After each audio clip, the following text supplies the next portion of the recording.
Sign 5 theta সমান sine square 13 degree যুক্ত sine square 77 degree যদি হয় তবে থিটার মান কত হবে? Option A 17 degree, option B 18, option C 19 degree আর অপশন ডি হচ্ছে 20 ডিগ্রি।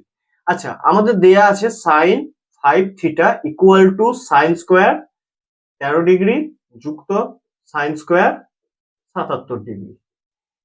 এখান থেকে আমরা লিখতে পারি সাইন 5 থিটা সমান সাইন স্কোয়ার 13 ডিগ্রি যুক্ত সাইন স্কোয়ার 77 ডিগ্রি না লিখে আমরা ভালো করে এই জায়গাটায় যদি ফোকাস করি 13 ডিগ্রি আর 77 ডিগ্রি, 13 ডিগ্রি আর 77 ডিগ্রি যোগ করে কত ডিগ্রি হয়? 90 ডিগ্রি হয়।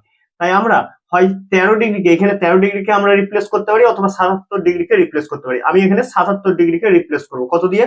77 ডিগ্রি সমান লিখতে পারি 90 প্লাস 13 ডিগ্রিকে আমি বাঁ দিক থেকে ডান দিকে নিয়ে গেলাম, তাহলে মাইনাস 13 ডিগ্রি। তাহলে 77 এর জায়গায় আমি কি পুট করতে পারি? 90 মাইনাস 13, 90 ডিগ্রি মাইনাস 13 ডিগ্রি। ওকে, এবার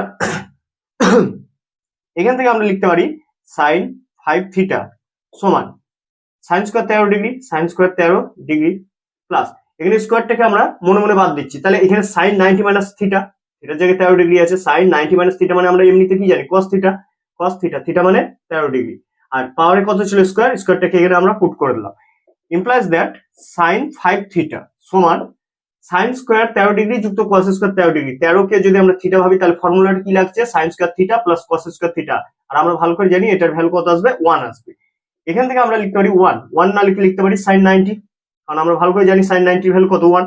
এবার সাইন সাইন দুই দিকে যদি আমরা কম্পেয়ার করি তাহলে 5 থিটা সমান কত আসবে? 90 ডিগ্রি। 5 থিটা সমান 90 ডিগ্রি। 5 একে 5, 5 18 90। তাহলে অতএব থিটা সমান কত ডিগ্রি আসবে? থিটা সমান আসবে 18 ডিগ্রি। 18 ডিগ্রি হচ্ছে আমাদের আনসার। আচ্ছা, অপশন বি হবে আমাদের আনসার।